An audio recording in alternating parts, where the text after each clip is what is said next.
Hello, everyone, and welcome to another small screen Star Wars. As always, I am Julian Mush. I am joined by Rachel Wilkinson, Oh, hi. and we are going to be talking about, reviewing, recapping Season 1, Episode 5 of The Bad Batch, entitled Rampage. The synopsis is, the Batch strike a deal to take on a mission. So the Batch, I guess, is just the thing that they're calling them now, and I'll have to just... You mean the baddies? We're calling them the baddies now. I No, don't care if you don't like it. I don't. Where did you even get that as an idea to call them that? I don't even. I don't know. It's something that Gen Z is saying. Is that true? They calling the Bad Don't they Batch the call baddies? themselves? No, they call themselves baddies. Like to be an insta baddie is a thing. So it's a word.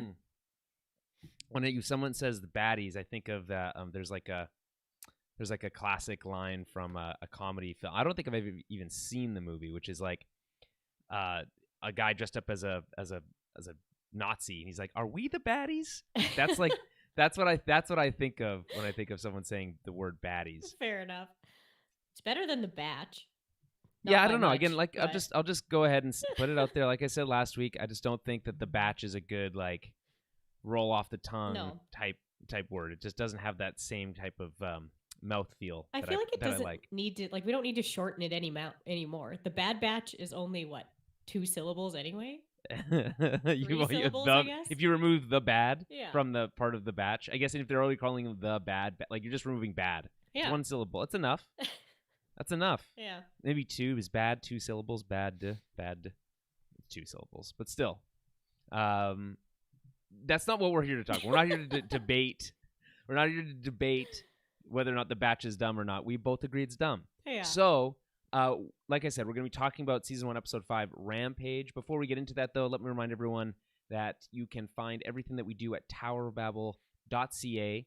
We have a flagship show, the Tower of Babble podcast, where we talk about the latest in film and television news. You can find that there as well as on all your local podcast catchers, Spotify's, Apple podcasts, all that kind of stuff. I would also mention that you can help support the show at patreon.com/towerbabblecast. You can head over there, and we do a monthly film club this month, and I'll be posting this tomorrow as of this recording. I'm recording on Sunday, so on Monday, I'll be posting our film club for May, and that is Drive, which is actually celebrating its 10th anniversary this May. That's insane that movie's 10 years old. I 100% agree with you. It does not make any sense that it's that old. It makes me feel old, and I don't like it. Agreed. So, but the movie's still great. I'll just put it that way. The movie's still great, and we talk about it for like a full hour. Plus, there's going to be a little bit of bonus stuff in there. If you're a Patreon subscriber, you can find a little bit extra. We convinced Dan to talk about The Last Jedi again, and he gets very upset. So he just gets really, really angry. So you can find that in there, and that'll just be in the film club podcast in the Patreon. So let's get into it. We are talking about, like I said, Season 1, Episode 5, Rampage. The log line or the synopsis is the Batch strike a deal to take on a mission. We start on the ship. And again, want them to get a name. We want a name for the ship. Send in your thoughts for good names for the ship. We can start naming it ourselves if we want to. I just kind of want to see them get a cooler ship. You don't think that the modified Omicron class attack shuttle is a cool ship? No, I don't like it. What about it that like you don't like? It doesn't have like it's too Emperor Palpatine for me. It's too boring. Okay. I want to see them like ditch it for something like way cooler, or just swap it.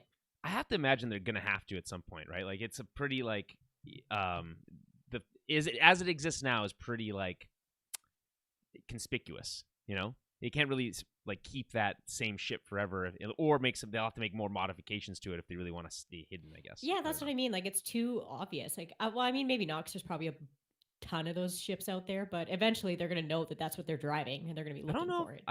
I think it's a fairly new ship design at that time. Maybe at that time, I think so. Okay, so like I said, they're on the ship, and Omega gets her own comm device, so this is very exciting for her. And it used to be Crosshairs. So there's a little bit of a sad twinge there. Oh, yeah. And Echo reminds her very quickly that it's not a toy. This is a very serious business. But I think Echo's like the serious one. Like he's like, I don't know, like the most, not most dad-like, but he's like the most You know, when you have like the parent that you ask things for and the parent that you don't, he's like the one you don't ask for fun Well, things. I guess I think when I think of Echo, I think like he used to work under Yeah. under the He's a little more 501st, serious. right? It was just like by the book. Like they would do stuff, and obviously like Anakin wasn't always by the book, but like Right. Rex certainly like was about cared about that stuff and regulations, and like he comes from that, and the Bad Batch were always more about like doing it their own way, Yes. right? So Yeah. again, it's not a toy. Yeah. But it's fun. Like, just think for a second. If you've ever had a walkie-talkie, you know Oh, exactly how fun a walkie-talkie is. 100% a toy to a child. Yeah. Oh yeah. I wonder if you think I want like just because it used to be crosshairs. I wonder if we're ever going to see him be able to like tap into it or track her through it later. But maybe because they did make a point of saying it used to be his. But yeah, I don't know. I feel like they'll have to. We won't know until Crosshair pops up again, and I feel like when he does, it's going to be like really exciting. And probably a few episodes away still. All right, so they're on their way to Ord Mantell to meet with an informant that Echo knows or knows of.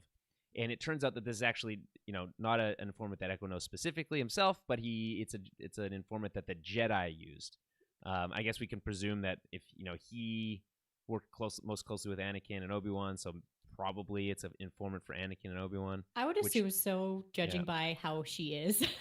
Right. She's a little more rough. That I don't see like some of those other Jedi using a informant like that. But do you think that if Anakin knows about Sid, do you think that Sid is in danger because Vader? Well, Vader's always been cool with using like the black market and he like eventually he starts using the bounty hunters, and if she's an ally with bounty hunters and knows things about them, then I don't see why he would have an issue with her. He would probably just use her as a contact, if anything. Right.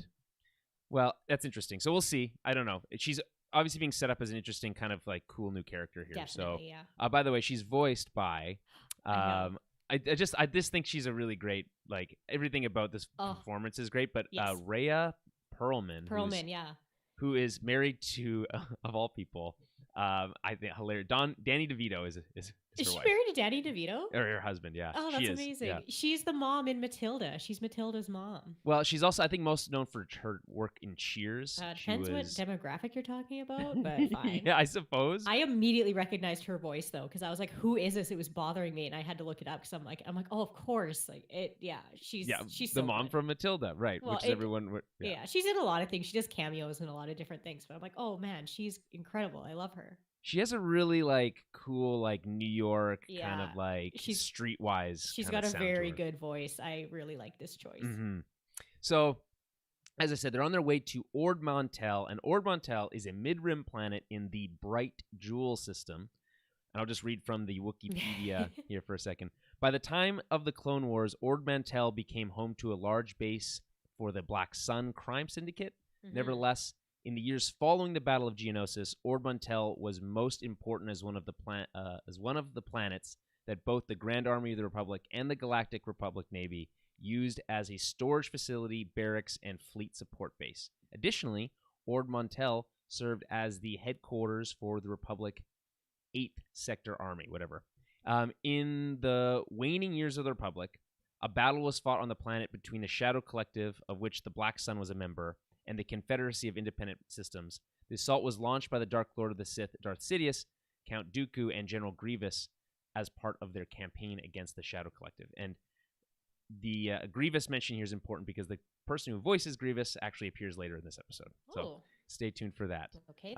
So yeah, Ord Mantell, we've been here before. We'll touch on that. Did you watch the Clone Wars episodes that they're related to? I did not. I've been all over the place with Clone Wars lately. I randomly watched like the when they first introduced Echo and that whole team. I watched that one today and a few other ones, but no, I didn't watch that old one. I vaguely remember it, but Recruits. I didn't watch it. You watched Recruits? Yes, I watched Recruits today. Yeah, it's great. That's a good episode. It's a really, really good episode. This episode reminds me a lot of season 1 of Clone Wars, just because I think that the scenery, the actual environments that they're on Ord Mantell are very plain and boring and kind of ugly. Very. I think they're not it's not their best work, but that's okay. That's okay.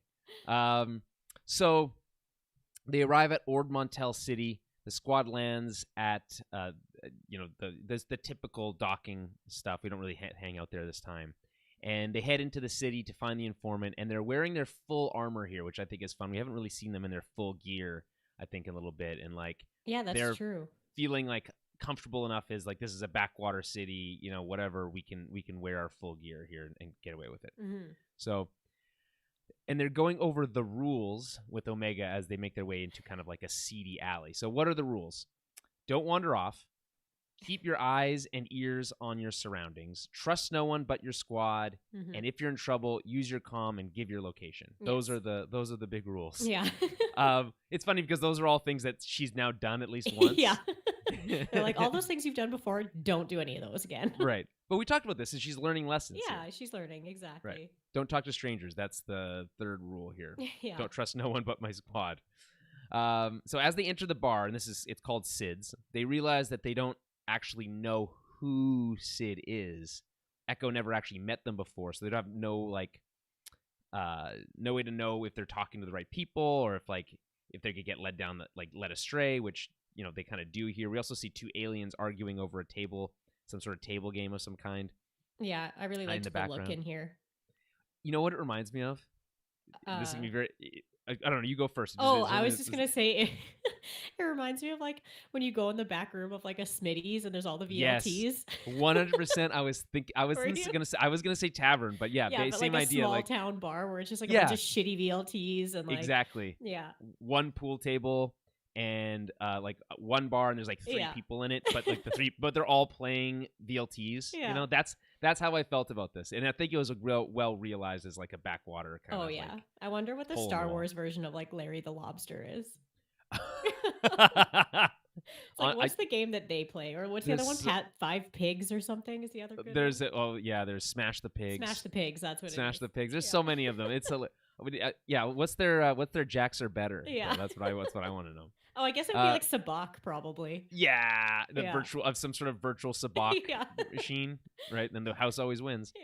Yeah. Anyway, the great job of realizing that. Not going to hit them here. I think actually this little like alleyway and bar actually are the best looking sets in the entire episode. Yeah, they looked really cool. They did a really good job with all the background work on this one. So as they enter the bar, they confront this female Trandoshan about who Sid is, and she's like, "No, get lost. You didn't find the right person. Get out of here." Yeah. So the squad argues about what might have happened to Sid. They're like, "Well, maybe since she knew the Jedi, maybe she heard about the Jedi being murdered and then she went into hiding, or maybe she got killed with the Jedi. Who knows?" Right? There's all this speculation, but while that's happening, Omega just approaches her and be like, "So you're Sid then?" She's like, "Oh, you're Sid." Well, the guys are just standing there just assuming like it's a dude too. So they're like, "Oh yeah, maybe do you know who Sid is? Like we're coming to meet him or whatever." Right. And this Trandoshan's just like, "Yeah, you don't know who I am." So keep calling her a he. They're like, you don't even know who I am, so I'm not giving you the time of day. Right, because you've got a whole squad of like mercenaries that don't look like the nicest people, and like if they come asking for you, you're not going to just tell, "Oh yeah, that's me." That's me. Yeah, you know. But yeah, this little girl's just like, "You're Sid." She's like, "Oh, you're smarter than the rest of them." Like, right, and again, and I also think that's some of her like Force user stuff coming through. Yeah, her intuition, right, is that kind of coming through, and also I think that like her presence softens them as a group, right? Like without her, they really are very scary looking. With her, less scary looking, right? They're like, they might be scary, but they're protecting this little girl, so there's something must be going on here that is above board, at least a little bit. So Sid says that she had a good thing going with the Jedi, saying that they valued her insights, but with them all being dead, her work has gone dry. There's just not as much, she's just not as needed. Apparently, the Empire doesn't care for informants. Although we'll find out, again later, they certainly do. Yeah. So whatever. Anyway, so they get down to business and ask her if she can identify the bounty hunter from last week, which we know is Fennec Shan. I think there's one of those interesting things here is that, from a storytelling perspective or from just a story structure perspective, we have more information than the Bad Batch does. Right. Typically, we only have as much information as they do, or we can infer things that they maybe haven't inferred or whatever with outside information. But here, we fully 100% know who she is already. We don't really know who, like, what she's doing at this time, like who she's associated with or whatever now. But we do know her later, and we know she knows Boba Fett and all this kind of stuff. So We knew that. They don't. And Right. apparently neither does Sid. Or at least she's not willing to say right off front, you know? Yeah. Do you believe her when she says she doesn't know? No, I don't. I feel like she probably knows, but she wants to get something out of this deal first instead of just immediately Right. offering them the info that they're looking for. Right, because you don't give nothing. You can't get something for nothing. Yeah, right? exactly. Not in Star Wars. Everything's a barter. You're bartering everything all the time. That's kind of always how it works. Exactly. Right. So she says she doesn't know who she is, but she can find out who hired her. In exchange, the squad will have to do a job for her. Right. That's the gotcha. Mm-hmm. A rescue operation, or she calls a rescue operation. A healthy bounty on a kid named Moochie, who got captured by Zygerian slavers. The bounty will be split 70-30, Sid's way. There's no negotiating there. Hunter probably could have negotiated a little bit, if you wanted. Probably, yeah. But he doesn't really. She calls them mercenaries here, right? And I think this is really interesting because I think it starts to paint how the outside world, how everyone else would see the Bad Batch, right, as they're operating and during the Imperial era. Well, doesn't she count or call them deserters at some point? She calls them deserters at first. Yeah. She's like, I've never had a group of clone deserters come in before. Yeah. But then she calls them mercenaries, which they really are mercenaries at this point. Sure at this point, yeah. Guns for hire, yeah, right? Exactly. And that's really all they know. So, but what's interesting here is the way that the squad actually responds to that, which is like they're shocked, kind of like dismayed, like, excuse me, we're not mercenaries. Like, excuse you, Yeah. we are soldiers, right? But like, so I think that maybe they'll come around on that and like maybe embrace that kind of that position a little bit more. But for now, they're kind of not. They don't see themselves that way. Well, but the outside world might. You can only be a soldier if you have an army that you're fighting for. So their current army doesn't really exist anymore. So right. But like they're learning, right? So just as Omega was learning last week, this week they're kind of learning how to play how to play the game, exactly, right? Like the underworld game. So there's always a give and take, as you mentioned, and then they're just gonna have to kind of learn to kind of roll with it and kind of accept the fact that they are mercenaries. I think Hunter most so seems to be struggling with that, but is seemingly begrudgingly accepting this role, which I think is kind of cool. Mm-hmm. So back at the ship, as they make their way towards the job, Wrecker complains about a headache to Hunter. Now, this is interesting because it's completely out of context of everything else in the episode. It's really just like, hey, take a second and think that Wrecker head is hurting again, and he's holding his head right where we've seen the scars for where the chip has been removed and all that kind of stuff. Yeah, I feel like we need to have a tally of like how many times Wrecker is like touches his head or has a headache. It's like we need like an ongoing like running. Is it 4 now at this point? At least. Like how many times does Wrecker reference his headache and no one is worried? No, I don't know. Hunter at least gives. I think at this point, I think you included in this piece, this episode here, out of context because to call attention to it. Right.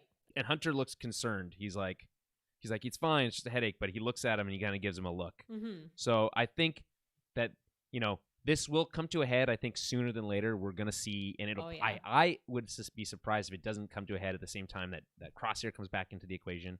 Most likely, yeah. So that's gonna be really cool. Really up the stakes because we'll know that's kind of already a thing that's happening. But let's just keep an eye on it. There's nothing more to that other than, hey, the show wants you to recognize things that we already recognized, right? Like we already called attention to it, but the show is now saying it's very much keeps drawing your attention to that. Yeah. Apparently, the slavers are operating in the ruins of old Ord Mantell City. It's a little bit of a mouthful. They also have to describe what slaves/slavers are to Omega. She's like, what's a slaver? I love how nonchalant she asks that question. She's like, what's a slave trader? Like, just right. Because she obviously doesn't know what those words mean, so to her, she doesn't realize. It's like, what's a goopity goop? It's like, who knows? Like, and like, so upbeat. Yeah, and then like even I think Tech, who is clearly has like the worst bedside manner, is like. It's like, they're just it's someone who sells people for money, right? And she's like that doesn't seem right. Like, well, maybe if you described it in a more like thoughtful manner than that, it doesn't seem right. And and obviously Echo, who has experience with that, right, is like, it is wrong, and we're gonna do something about it. Yeah.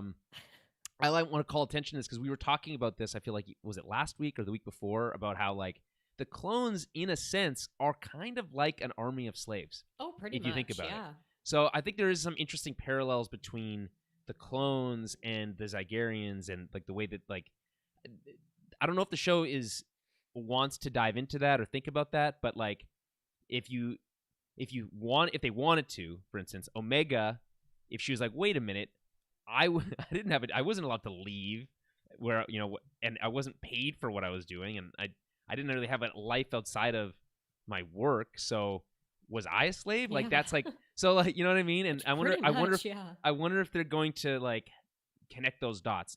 I think it's really fascinating if they do, but I wouldn't be shocked if the show's like, we're just not going to address that. I mean, yeah, probably. But that's how I do think a lot of those clones eventually start thinking that way. The ones who at least get the chips out of their head and then realize all the awful stuff that happened, like they're pretty upset about it. Well, what does Tech call it? He says they call it a like a fundamental difference in ideologies. Yeah. Yes. Yeah. He's like, and by the way, her answer to that is like, it's funny that you think I care. Like, rude. Okay, so they make their. Is there any before we move on? Anything else you want to mention about the slave trader stuff or anything that's happened up to this point? No, I don't think not up to this point. Yeah, no. Keep going. Right, let's keep on moving here. So we reach Old Ord-Mantell City, and the squad arrives and starts scouting out the slavers from really not that far away. Like, they land the ship, and like there's no way that they didn't see them land the ship, which is probably why they got caught. They just landed so close. I always love that. You can obviously see these big ships coming from very far away, entering your atmosphere. Right. I just like no one ever notices, and no one ever tries to be like sneaky or like park it. Yeah, like no one hides their ship.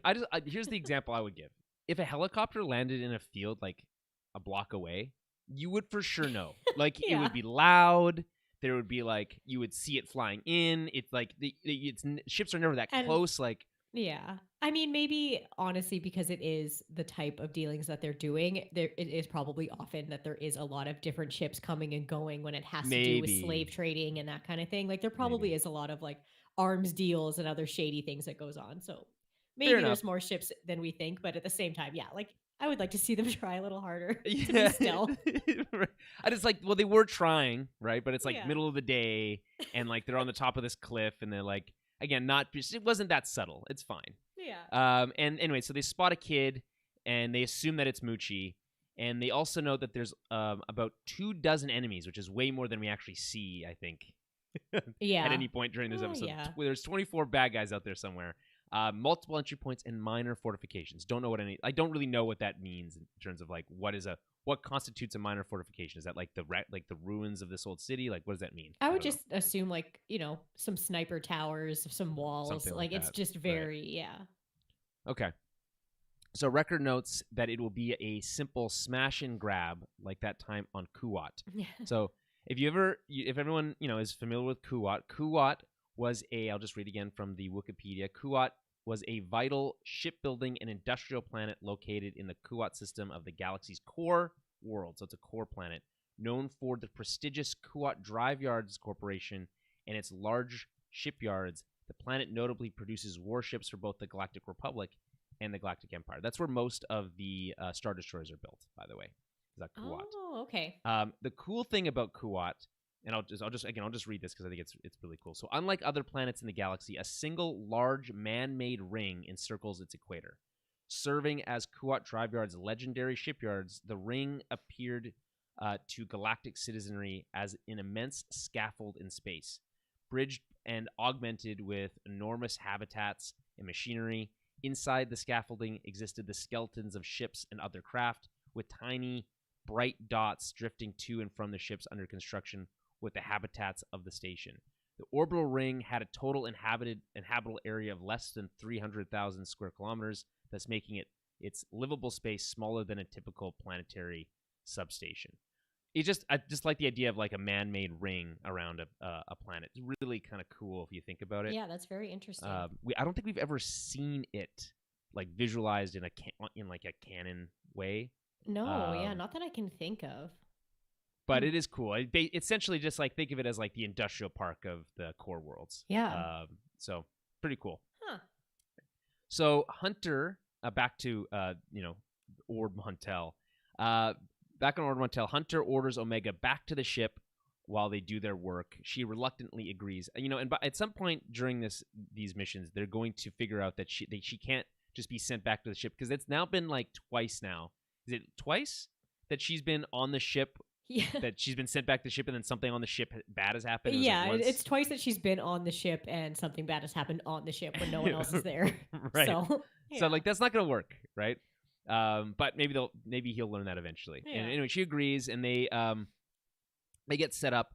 Echo gets attacked by a giant lizard creature. This causes the squad to get captured by the Zygerians. Yes. Oh, I know what those are called, by the way. Yes, I have it written down as well. They're reptavian creature, which is a reptile that flies, which I thought was really cool. But they're called a Brezak or Brezak. A Brezak. I think it's Brezak. Yeah, they're kind of. It reminded me a lot of, what are those called? Varactals. Varactals. It's the thing that Obi-Wan rides right before he gets shot. Right, those kind of it reminds me of those things, but it's a little bit more like lizardy and it can fly. I was like, ooh, they're cool. I liked it. We've actually seen them before. They appeared in the Clone Wars in the episode when they go to with the whole, when they introduce the Zygerians and all that stuff. They actually have that kind of creature as a pet before. So it's kind of cool that they brought that forward. It's like normal. It's like their dog, I guess. Yeah. Anyway, so they get captured, and back at Sid is talking to someone on a hologram in Hatiz. She reassures whoever that they're talking to that Muchi will be reunited with them soon, saying she has her, quote, best people on it, unquote. So a little bit of like, ooh, there's more to that than we originally found out. And I kind of like that they cut this in right here, because we're going to find out why they're talking Hatiz and why this is important in just a second. So we go back to old Ord Mantell City, and back at the ship, Omega and the Gonk droid are hanging out, and I actually have something for this. Wait, hold on. So loud. So anyway, that's the Gonk droid sound. I like that I've been able to finally bring it into the show. I've been saying for a while. The Gonk droid sound needed to make an appearance. Did you notice that at the beginning of the episode, Wrecker was doing squats with it this time? He was doing squats, and it's hilarious. I don't know. The Gonk droid, multi-purpose. Love it. Multi-purpose droid. So while she's hanging out with the Gonk droid, and she's making alterations to her clone trooper toy, and she's saying she's made it into a Bad Batcher. Yeah. Which I thought was very cute. So cute, yeah. It's very cute. And so the Zygerians find the ship, and she kind of hides and makes kind of an escape out of like a hatch to avoid capture. And she's got like a bug bag, like she's got ready to go with like a backpack, which I thought was really cool. Mm-hmm. And she like escapes, goes off and hides. Omega tries to message the squad with her new comm link, but no one responds. And then she like uses her binoculars, because she's like 5 feet away, and discovers that they're actually captured. She's 5 feet away. She's really not that far away. No, not at all. So anyway, exciting. Back with the squad, they're being tortured with the shock collars as the flying dragon creature and the Zygerians keep an eye on them. The Brezak. Hunter asks Tech, what are their odds of getting out of here? I like this because it's kind of like a variation on the don't tell me the odds kind of trope thing here. Right? But it's like he doesn't have an answer. He's like, oh, I don't know. This isn't a standard military operation. By the way, I think that freeing prisoners is actually a standard military operation. I would assume so, yeah. Yeah. Like, he makes it seem like it's like, oh, the specifics of this are too crazy. How could I possibly you think that there would be like capture protocol and like how to get away from being captured, but yeah, I mean, in Star Wars, you just need a distraction is really all that. Exactly. You just need a distraction. So, Hunter says that they need to signal Omega before she's found, noting that their comms and weapons are being kept out of their reach. I think there's a little bit of clunkiness here. It happens twice. So here they're like, oh, if only we could use our comm links and weapons, and like cut to a pile of their weapons and it's just like 5 feet away from them. Yeah, like come on, really? Here, we put all of your things in eyesight right in front of you. And I'm pretty sure they did this already once in the season, where they're like, all of our stuff is just over here. Oh, it was when all their stuff was on the ship platform when they were escaping, yeah. Yeah, so it's like, guys, we get it. They need their gear, but like, I don't know. Maybe it's like just the people, like these Ygerians, like, fine, they'll never use this again. We'll just put it here. They can't get away. Right. Yeah. It's just the classic like hubris of the bad guys. It's classic Star Wars stuff, but it is a little bit funny. It's classic dumb bad guys. Yeah. Okay, so they're surprised that they don't need to message Omega because she's actually already there. She's like, "Hey, hi," like waves to them, and she's like gonna try to like rescue them. She hides as the leader of these Ygerians gloats about getting new slaves. So again, the Ygerians, we know them. They're like these cat people. Yes. We've met them in Clone Wars before, and their whole thing is they're slavers. So we don't have to feel bad about them dying or whatever. They're like the most like they're the worst type of bad guy, they right? are. But what I think is so funny about this, like they're like, you know what? Not only are these bad guys, I'm gonna make this bad. He's gonna have a scar over his eye. He's gonna have like this like stock with this like accent that's like very menacing. Yeah. It's just like he has like all the tropes. Oh, he has all the bad guy tropes. Yeah, the two different colored eyes, the scar, the silky voice. Yes, exactly.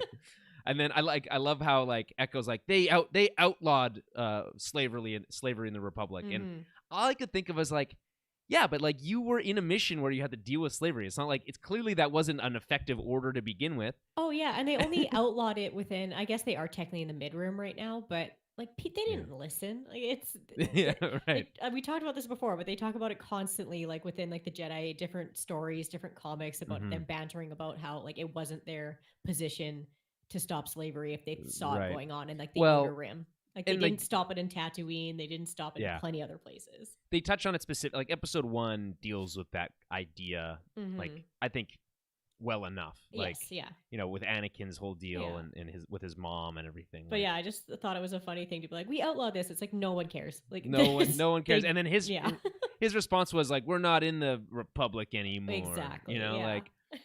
Which is like, okay, yeah, you got us. True. And they probably never were to begin with because they're bad guys. They don't listen. Yeah, right. They were probably part of the Separatists. It's like telling the pirates to be like, you know what's outlawed? Being pirates. Piracy. Piracy's outlawed. What are you doing? It's like, oh, if only I knew that, I wouldn't have been a pirate. Hondo just doesn't care. Yeah, right. Exactly. So that's funny. We also get the use of like the term scug, which is kind of like your. I liked that. Your scum, basically. Yeah, but we've heard that before. It's like I really like Star Wars insults. They crack me up. Right, they're good. What's another one? Bantha fodder. Bantha fodder. Or like you could call them what does Leia call Han? Scruffy looking nerf herder. Yeah. I just got my water to splash back into my eyeball somehow. Okay, so let me just quickly check the chat. No chat. Good to know. All right. So Echo signals Omega about the gear. This is what I was talking about, this like second clunky, because he's like, man, if we only had our gear. And I know he's trying to specifically like call out to Omega, like, hey, get our stuff. Of course, can, like, out here. But again, in combination with that and what we already saw, it's like, ugh, okay, fair enough. Shorthand, let's just move on. But she makes her way like around the ruins, and she's about to like get there, and then she accidentally kicks a rock, and everyone's like, whoa, someone's out there. But then Wrecker kicks a rock at one of the slaves. Really, like, I thought hilarious. Like, he just like smashes this guy in the head. The guy's dead, basically. Oh, yeah. And it's like, oh, it was actually him the whole time. Okay, got it. They completely fall for that, and it works.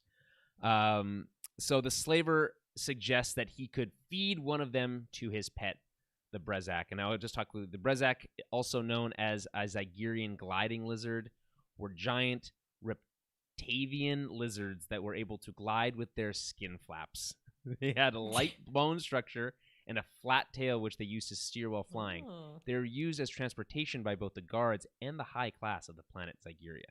So, and Slaves of the Republic is the first kind of appearance of them in the Clone Wars. Right. So, he also mentions that the rest of them can be part of, now I thought this was interesting, a new beginning, now that the Republic is gone, and that they can return to Kadavo and, quote, rebuild what was taken from them. So, right. Kadavo, it was an ugly, this is hilarious, this is also from the Wikipedia. Oh, I thought you were just calling it ugly. No, like they called it ugly. I think it's hilarious. Kadavo was an ugly, barren planet located in the Kadavo system of wild space. During the Clone Wars, it was under the control of the Zygerian slave empire, which used it to process slaves. Kadavo has multiple volcanoes, but for the most part, they were dormant. Nonetheless, the planet's atmosphere was affected and remained filled with smog.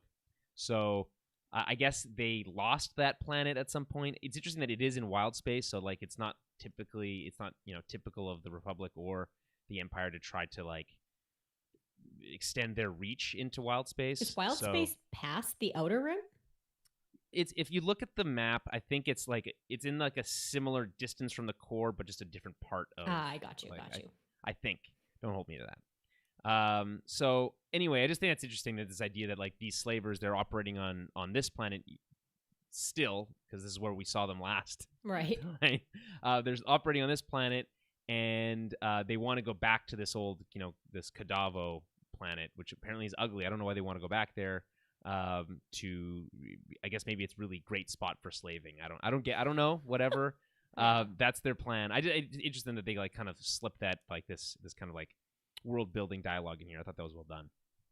So, meanwhile, Omega decides to unlock a paddock/cage and is caught by a Zygerian while doing that. But she was successful in releasing an adolescent Rancor and creating a distraction that she can use to free who she thinks is Muchi. Yes. But it turns out that Muchi is actually who they thought was Muchi was actually a young Faline, I don't know how you say it, that they spotted earlier, and the Muchi's actually the Rancor. The Rancor, I love which it. is, I think, a really great switch. Like, you're like, oh shit. And like I love this guy, by the way. He's talking in Faline, and he's like, "No, Muchi."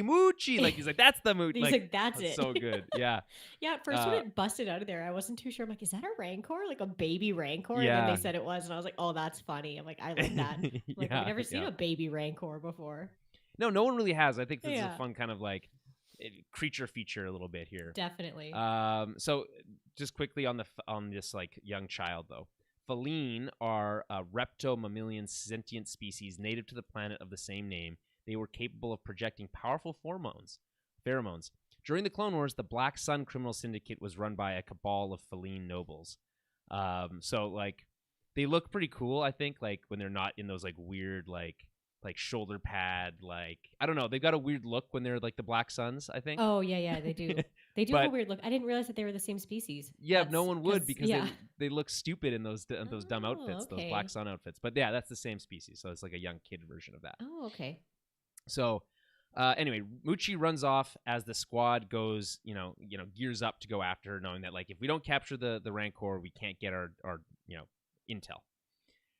And so Echo and Omega take the other freed slaves, like the kid and her parents, and there's a couple others, to safety, while Hunter, Wrecker, and Tech go after the Rancor. The squad face off against the Rancor, but instead of fighting it, the head Zygerian attacks, riding his Brezak. So there's like a little bit of a standoff, and it looks like he's about to like whip. It looks like he's about to like recapture Muchi. He does this like, I think, hilariously long like wind up with his whip. It's like 1, 2, 3, and then he gets tackled by Hunter. Yeah, very Indiana Jones like cowboy. Yes. I did think the whip was cool though, because we see Mandalorians use those sometimes too, or at least I think Sabine has used them in the past. Well, I like the whips in general. I think it's like a fun kind of like spin-off of what we see in Star Wars, like a lightsaber, so it's like a sword but made of light. But this is like there were a few cool weapons in this actually, but yeah. Well, they've got these cool like bow and arrow things, plus these net shooting things. But like when I think of this like whip thing that made out of light, but you can still grab it, I think of that. There's that scene in The Mandalorian where who the heck is it?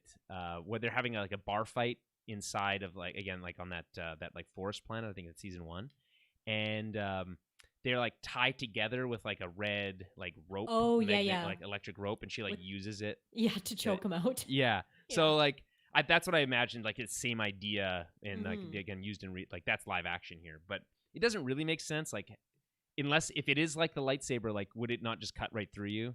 But whatever. We won't question it. It's just cool looking. Yeah, it's just cool looking. Yeah. So like I said, they're facing off. There's this kind of standoff. Hunter and this Sigerian like leader have a fight. It's knife versus whip. Good thing he's wearing his armor because he gets like the whip wrapped around his arm and gets shocked and like doesn't matter because he like punches him out. So Yeah. pretty cool. And meanwhile, Hunter, like I said, knocks out the slave while Omega and Echo make an escape with the rest of the freed slaves. Omega picks up one of those electro bow things that we were just talking about that the Zagarians use. So probably that'll come back. That'll be her weapon. I hope so. It's a little bit silly. It reminds me a lot of Ezra's fucking they're cool. slingshot. They have those on Dathomir. The Night Sisters use them on Dathomir. Same thing. Also, Rancors are native to Dathomir. So okay, fun fact. I didn't know that, and that's pretty cool. Yeah. But also makes sense. All the scariest stuff comes from Dathomir. Oh yeah.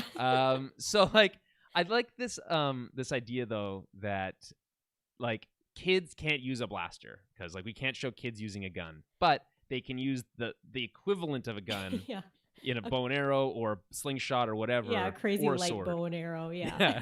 Yeah. Yeah. That's fine. So whatever lets them pass the CRTC or whatever gets them on TV. So. Yes. By the way, there's during this brief moment where she picks up this weapon, there is this really cool subdued version of the Bad Batch theme that plays here. Oh, okay. And kind of like strings. It's really, I think it's really cool.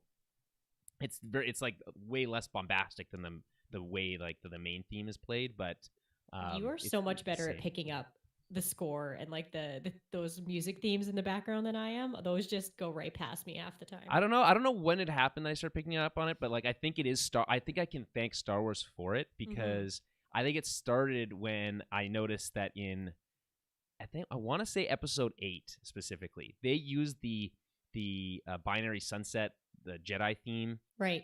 Liberally. Like yes. they're like whenever we can, we're gonna throw that little ditty in there. Yeah. And I'm like, dope. I love that. That's sweet. Yeah. But I started picking up on it then, and I'm like, man, okay. So like each of these characters have their own themes. Rey's theme is great. It's one of the greatest new Star Wars pieces of music we've had in a long time. Mm-hmm. So you start hearing these themes when they're attached to these characters, when they're used again outside of the context of the actual character itself, either in alluding to a character or it adds so much extra context. It does, right? So yeah. When I actually do pick things up like that, it's like, oh, that's cool. Like even when you're going back and watching like old Clone Wars stuff and you hear them like slightly play like Vader's theme when Anakin does something like Dark Side, it's really cool when you pick up. Yeah, and like there's a really great example in The Mandalorian season 2 when they come across that weird deformed clone body thing in a tube. Yes, yeah. They play Snoke's theme very subtly, and I did pick that up the first time, but you can hear it later if you look for it. Yeah, it's very interesting. So that's cool. I just think that when you can use music like that, I think that's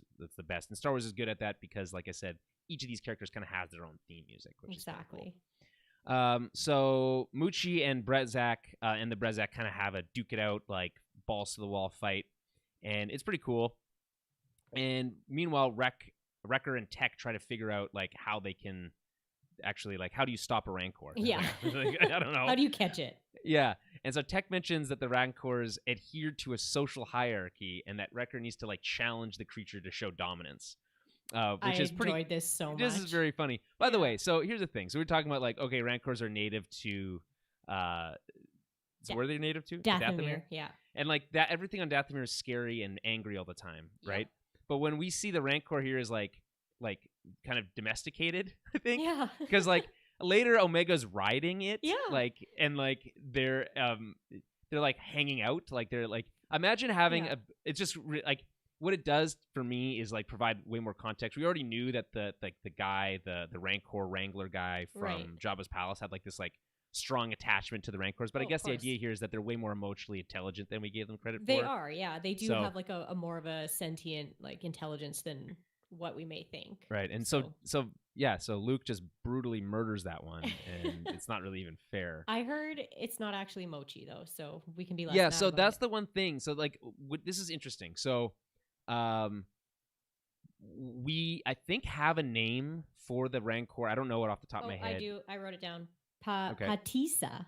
Patissa, but it's also a female, right? No, it's male. It's a male? Okay, yeah. So Patissa is a male, but like the age like lines up here. So there's two things that's possible, okay? it's either that they are going to retcon the name and gender of the Rancor in Jabba's palace, and it will be Muchi, Mm-hmm. and they'll like acknowledge that in some other way, and they'll be like, that's how they'll make that make sense. Yeah. Or this is a different Rancor. The thing though that is like, if it is a different Rancor, why? If it's a different one, well, I mean, I Yeah. think it's kind of establishing that this is something that Jabba does often. Like he just likes for having rancors. Yeah, He but who else probably kills has them? How else do you kill? Like, I mean, You probably think Luke maybe is a Jedi. He kills the they Rancor might die because he's of a old Jedi. age, or maybe Jabba's kind of a jerk. Maybe he makes them fight other big scary things. Like he Yeah, uses them maybe. as entertainment. Plus, I mean, I don't like obviously. I don't know how a rancor ages, but Yeah. this is like at least 20 years from now Right. until when Luke kills that rancor. So Right. maybe Muchi is the one that Luke kills. Maybe it's his mom. I'm just saying, like, I'm like, it's knowing that there was already an established name, that there's other, like, Yeah. it implies that this is a different Rancor, Yeah. which makes me think that Muchi's going to come back Maybe, later yeah. in this series. Yeah. That's what I think. Because if Yeah. if you weren't going to reuse Muchi and it was going to be like, why even tell this story and like bring in Bib That's Fortuna true. and all this stuff? That's Because it's true. like, it just feels like, what would be even the point? Like, it all seems like it lines up perfectly with like the why? Return of the Jedi, but Yeah. instead we're just going to get Well, you never know. Maybe just some new one. Maybe they That's end up weird. in a pickle later with Jabba, and A he pickle, tries to yeah. he tries to set Muchi on them, but Muchi's like, "Nah, I like these guys. Yeah, Like Wrecker's my buddy." yeah. We You know what? already fought once. I would love if we got to see Jabba. I think they're they've starting to brush with the underworld here. There's Yeah. already now a direct connection to Jabba. I hope we get to see Jabba. Me too. Or Zero the Hutt. Ew, no, not Zero. I No, hate you him don't. so much. He's my least favorite character I've No, ever everyone seen. hates Zero. I'm obviously not. I don't. Ugh. No one wants to see Zero the Hutt ever again. God, he's worse than Jar Jar. He's worse than the Zero and sisters. Jar Jar can go live off in in wild space by themselves, and we never need to see them again. Yeah. Is Zero dead? I think isn't Zero dead yes, at this point? I hope so. So I think that doesn't matter. So, anyway, they they have like a fist fight. Hunter and Muchi have a fist fight. And like I think obviously anyone else but Wrecker would be instantly dead in a fight with a Yeah, with a of Rancor, course. even an adolescent one. But They're whatever. like slapping each other. It was hilarious. Yeah. So it's good. So Muchi and the Brezak duke it out while Wrecker and Tech try to figure out how to capture it, like I said. The rest of the slaves take off on speeders and return to find that Wrecker has kindly outlasted Muchi, and now they're buddies now. So back to Sid's. Back at Sid's, we see she is who she was talking to earlier, and it's none other than Bib Fortuna, who arrives with 2 Gamorrean guards in tow. And I like that. If you didn't know who Bib Fortuna was, from the name, they give you this line of dialogue where Sid is like, to be graced by the presence of Jabba's right-hand man is enough to just to make sure people fill you knew. in if you didn't already know. I mean, he's right? way less fat right now than he gets later on. Right. So. Well, he's more like the size that he is in Return of the Jedi. Yeah. Right. So he after Jabba's death, he kind of takes on the fat man role. Right. Yeah. So he is voiced by Matthew Wood. Now Matthew Wood is a longtime Star Wars veteran. He's been with the Lucasfilm for a long time, but his actual job is a sound engineer. That being said, he has a supervising sound editor is his general title. That being said, he is the official voice of General Grievous. He was originally going to be a temp voice, my understanding was, and they just kept it. Okay. And so he appears in some of the bonus material for behind the scenes stuff for the Clone Wars, because he does a lot of the voices. He does the voices for all the B1 battle droids. Oh, as well. really? Awesome. Yeah, so he does a lot of that stuff. It's really fun, and he actually plays Bib Fortuna, like I said, in The Mandalorian. Oh, does he? When Okay, he cool. dies. Right. Yeah. When he dies. So yeah. right. So I like that Bib has always been around. We've always had him in the back of our mind. We've known he's been around, and then we've starting to fill in these other pieces of Bib's life. Yeah. He's a sucker. He fuck that guy. He's such a creep. Yeah. Yeah, he's a creep. Yeah. Everything about him, the way he wears his lekku, Oh yeah. like weird, a scarf, like a is so flesh gross. scarf. It's disgusting. It's disgusting. I don't like it at all. And he always when Huttese is long not a nails. nice language. It's not it doesn't have a. That's not a romantic language. We'll put it Yeah. that way. I do And love how like the female Twi'leks are like so beautiful, but the males right, are just gross looking. they're all Like ugly. pointy teeth and like Yeah, just yeah. 100%. There's no good looking male No. Twi'leks. So anyway, I thought that was cool that Matthew Wood's involved and having, like I said, Bib Fortuna come, and he hears, by the way, he hears the roar of Moochie outside. He's like, "Oh, Moochie!" And he's like, "I guess Bib has like a like Yeah, close like relationship with buddies. Moochie." Yeah. Yeah. And so he's like excited to see her. But when we cut back outside, we're saying that Omega is riding the Rancor. Yeah. Extremely dangerous. Like I just I can't express that enough. Like this, like again, maybe Rancors are just misunderstood ultimately. I think But- so, because it does it talks about like their hierarchy, right? So as soon as Right. they know that you're an alpha, then they're more submissive to you. But if they think they're the alpha, then they're going to Right, but why would it be submissive to a child? Because Wrecker already beat him up, and then Okay, I think alright. she also has some force powers. So it's just like Mochi learns the hierarchy of their group Right. and is now Yeah. like part of their They're like, okay, you can ride me. their We're group. cool. Yeah, like all right, Yeah. fair enough. You beat me up, but you're being Yeah. nice to me, so Yeah. So I like that Bib gives the Rancor a hug. He's like, "Oh, so good to see you." it's like they're buddies, or they Yeah, whatever. it's very cute. Yeah. And so Sid is paid, and Bib takes Moochie back with him, and back to Jabba's palace, presumably. And Echo is a little annoyed with Sid because he's like, "You weren't gonna tell us that I was a Rancor," Yeah. and like, fair enough, but like for the story to work and all this stuff, Yeah. and it's a classic trope where you don't reveal all the information. I'm fine with it. Of I thought course, it's fun. me too. And so, by the way, I like that then Sid is like, "You, tall, dark, and brooding," or whatever, in my office. Yeah, Just calling him out. And it's just him. I like, by the way, that she like right away understands, like, he's the leader. I'm going to deal with him directly. And like the rest don't need to know. And so they go back into this room. And I don't know. They mastered the lighting with the hologram stuff. Like the way the lights and the other lights dim, It and then the looks so lights good. everything's lit up by the blue. It just looks really cool. And so they go in there and they're like, "Hey, this is the situation. Here's her name is Fennec Shand. She's new to the scene, but is quote unquote proven to be cunning and ruthless, which we actually saw her being cunning and ruthless Definitely. in last episode. So that lines up. She doesn't know who hired her, but she's saying that she's working off a direct commission. Again, this is we're suspecting that it's the Kaminoans that hired her. Right? Yeah, it's not like an open bounty or anything. Exactly. Yeah. So that's interesting. But Sid warns that someone like Fennec, with someone like Fennec on their tail, that they're going to need friends and money, and lots of money, right? So she says, "Hey, here's your take, and there's more work if you want it." Mm-hmm. But as she's leaving, as Hunter's leaving, she kind of gives like this last, and I don't know, I'm interested how you kind of take this, but she's basically saying like, "Hey, you must be pretty valuable, Right? but don't worry, I'm good at keeping I'm secrets. good at keeping secrets. Yeah.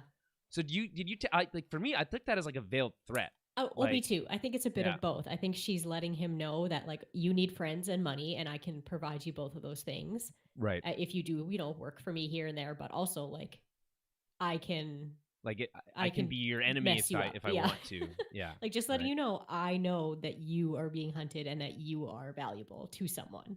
Right. So Yeah. I definitely think she's giving him a little bit of both. But Mhm. I would say it's a thinly veiled threat to maybe answer her calls if she calls them to do some work Right. for her. I like it. I'll think about it, he says, Yeah. which I think is Yeah. it's fun.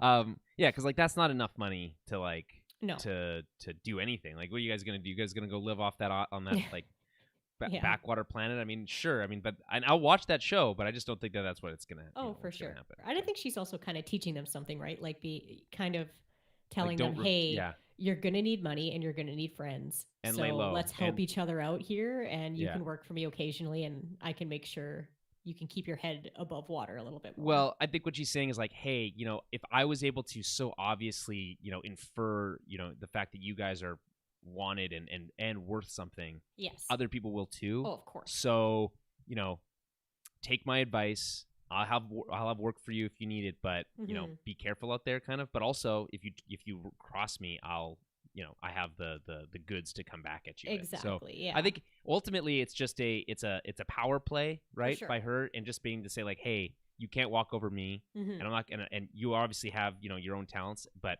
just I'm not a pushover, Yeah. basically, which is you need to have in the underworld. You need to be able to talk the talk and walk the walk. Yeah, I mean, it's nice to see someone not immediately like turn their backs on them and like call, call the Right. bounty hunters, be like, "Oh, they're here. You can come get them now." Yeah. So, I would like to see more of her. I enjoyed her character Oh, a I lot. So, I think we're gonna see more of her. I hope so. Yeah. I really liked her. She's very different for a Trandoshan. Trandoshan. Yeah, she's a Yeah. lot smaller and kind of more squat, and she doesn't do that like creepy S thing that Bosk Yeah, does. we don't like I don't know how we don't get a lot of female Trandoshans. Like I don't No, think we we've don't. seen a lot of them. I don't. I It's haven't. Yeah, come across one, and even some of the stuff I'm reading. But it seems yeah. like the male ones that I have come across do that weird S kind of It's like so stupid. slithery I hate thing. it. Yeah. What I So hate maybe about they're it just is trying that to get like away from it. But just because that one character does it, yeah, now they all have to now they do all that. have to Like do it's it. like But this maybe, happens. This happens. It's a thing all the time. Like just yeah, because. By the way, just because like Gal Gadot or Gadot has this one like very specific like Israeli accent. Now every Amazonian has to have that same specific, yeah, you know, yeah. It's accent. It's like, mhm, oh, okay, I get it, but like, yeah. it's dumb. No, I like that they did something different with her and made her have her own kind of dialect. It wasn't necessarily on par with how the Trandoshans No, are. she's So right away a fan favorite character. I She's yeah. very cool. Did She's you very cool. notice all the like cool stuff in her? She's got a helmet. She's got She's a good. an all white Mandalorian helmet too. Is that a man? I think that's a clone trooper helmet. No, Is what that is. there's multiple helmets in there. There's a clone Oh, trooper really? helmet. There's two different clone trooper helmets, and then there's an all white Mandalorian helmet. Hmm. She's got two blasters above her chair there too on the Right. wall. Someone said that they were like Django's blasters or Boba's blasters or like the same type. Maybe. I think they're the same type, but maybe not Okay. the Well, exact same maybe I don't know. ones. Maybe Boba comes to her and is like, "I want my stuff back" or whatever. And Yeah. that would be pretty cool. Or maybe that's where because he's still young right now. He's still a teen at this point. He's like 15, 16 maybe. Just watching, like, there is basically right when he tries to like put a hit out on Mace Windu. It's right at the end of like Clone Wars season 2. He's 5 years older than Omega, basically. Yeah, because he's born at the close to the beginning of the Clone Wars. Yeah. She's quote unquote born the end of the Clone Wars. He's got to be no more than like 15. That's what I'm 16? saying. 15, 16. Yeah. No, I've just been seeing a lot of people theorizing that like, oh, Fennec was trained by Boba. It's like, no, like no one is trained by Boba. Boba's being trained by other people right now. It's driving me crazy because I'm seeing so many like different things on like Twitter and YouTube and different theories. I'm like, can you just do like 2 seconds of what do you think research? What do you think the chances are that we get to see that standoff between Boba and what the heck's his name? The blue-skinned bounty hunter that's like got the hat. Cad Bane? Cad Bane. So it's actually the animatics have been released. Right. So that's how he gets the dent in his helmet. Yeah, apparently. Again, we never like those animatics have been done. That doesn't necessarily mean we'll get that exact scene or play out that exact way. But like I think with the introduction of Fennec, I think we will see Boba eventually, but he's going to be young, and I'm okay with that. Exactly. Because it's so fascinating, this idea that like if you have another like unaltered clone, or at least a clone that's like doesn't have like speed aging, yeah, right? She has so much in common with Boba Fett. Oh, for sure. Like, yeah. Doesn't have any parents. Being raised by a squad of like, like hooligans, basically. Yeah. Maybe like, they'll fall in love. Maybe it's a love story. Lame. No, she's a good guy. He's a bad guy. Doesn't work. It's called a love story. That's how it works. Right. She'll turn bad because he's the bad guy, and he's so cool, but she's too young. No, they're like 12. What the fuck are you talking about? They're like, yeah, she's. What do you? No, she can't fall for the bad guy trope if she doesn't know that whole thing. She doesn't really understand. Anyway, final thoughts on this episode. I really enjoyed it. I love Sid's character and everything about her. The voice acting I thought was so good. She added such a good a really good feel to that character. It felt like you just like immediately knew them and you just 100%. Knew what type of character she was. It was very very colorful and funny, and I'm just a huge fan. So I want to see more of her for sure. Absolutely. Yeah. So for me, what was really interesting was that I thought this episode really captured Star Wars in a way that I haven't really felt in a while from the animation side. It really had a gritty kind of like lived in feel, and obviously all Star Wars has that, but it really came through to me. It really felt like the original trilogy, and like the lighting, and then like everything that it felt like they were in that same world. And it doesn't like if you watch the Clone Wars and you go and watch the original trilogy, they do not look like they're in the same world. No, it's just it is what it is. It's fine. Yeah, there's R2's there or whatever, and R2's there, but like it's not like they look so different. And like you can even say that about like the original trilogy, like the prequel trilogy too. Like it looks so completely different. This I felt like just like man, it really felt like they were in that world from the original trilogy. Well, I don't know what it was that was different, and I think it was lighting. Maybe, yeah. It was even just the simple things, like when she's sitting at the bar, when Omega approaches Sid, like the very first time, you can see in the background in the bar, they have those, what are they called? They use them again, and that's where they got the IG 88 heads from. But originally those pieces were part of the Cantina set, and then they took it and turned it into IG-88's head. Right, like the taps for like the I'm not too sure what they are. They look kind of like light fixtures or whatever. But even just those simple little things that you can just notice in the background, like, oh, that's cool. Like this is in this bar too, and that was also in the bar in episode like 4. Right, but I think a part of what makes this episode work so well or fit into that world of the original trilogy so well is that like. You mentioned like the introduction of Sid. Like Sid feels like someone who's always been there. Yes. Like of course Sid. Like duh, Sid. Obviously Sid. We all know Sid, right? Like that's how it feels. Like it just like because and then the original trilogy is like okay, Ben who? Like Obi-Wan Kenobi? Like who the fuck is this person? But like you're like sure, this cool person's really dope, and they got they have a fucking light sword. Like that like. Everyone felt real. And I think even the villains here, when he's talking about like, oh, like you can be part of a new beginning, like they're like it's such a small little line. It really ultimately means nothing because they're so full of shit. But like, it's like they even have their own story, and that's not like when you're dealing with battle droids, they do not have their own story. They're just like, Roger, oh, we've been flanked, boop boop. Like it's like it, and I like me a B1 battle droid enough in as much as the next guy because they're like easy fodder. Yes. But it's so much more refreshing to have like interesting villain characters or interesting like these more nuanced gray characters that we didn't get as much of during the the Jedi stuff. So I think that's just really cool. That really worked for me. I like this episode. I still think last week's episode's way better, just from a like just action perspective. Like everything about that episode is basically perfect. This is very good too. Very happy with this. So let's see where that goes next, I guess. Yeah. I guess that's the question. Where do they go next? I mean, they have this information. They need to they know who Fennec Shand is. Did they go after her to figure out like, do they take the fight to her? Maybe is the question. Yeah, maybe, or maybe they're gonna go like source out some other bounty hunters and try and get some info on her. But yeah, I'm not too sure. I guess we'll have to see. Wait and see. Yeah. I still felt like the story was moving along at a good pace, and well, it just gave nothing really happens this week. I think people will be like, "Oh, this is a filler episode or whatever." Again, I'm going to call those out. I think this does have a little bit of that feel to it, but it does give us just enough, which is enough to keep things now. Moving. Now the squad knows who Fennec Shand is. Yes. That's the plot development.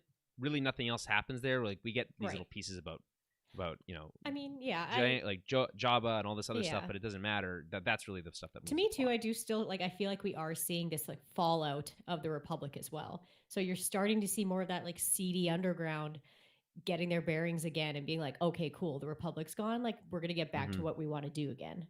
So but like here's which hear me out for this. this. Still doing, but that doesn't really like this idea that finally the Republic's gone. We can get back to what we're doing. As if this idea that like the Republic, even it's been there for thousands of years. It's not like these people remember like remember those times before the Republic was around? That was sweet. Yeah. When was that? When do you remember? When was that you remember? That's like fair. that. I don't. So that I think is a little silly. But that's fair. Whatever. I forget that they've been around that long, but I just mean that the government in general, like this is the fallout, and you're seeing a lot more. For thousands of generations, the Jedi protected the whatever. So, or the guardians of peace and justice for the old Republic. Yeah. Anyway, let's wrap it up. You can find us on Twitter at Tower Babblecast, Facebook.com/Tower Babblecast, and head over to our website, towerbabble.ca, to find everything that we do. Please help support the show. Head over to patreon.com/Tower Babblecast. Toss us a few bucks and get a little bit of bonus content for your trouble. Again, I said this month's film club is the 2011 film Drive, directed by Nicholas Winding Refn and starring Ryan Gosling. So great movie. We had a really great time. And like I said, at the top of the show, there's a little bit of bonus material on top of that as well. So stay tuned for that as well. In the meantime, we'll be back next week with another episode of The Bad Batch, Season 1, Episode 6. And we'll talk to you then.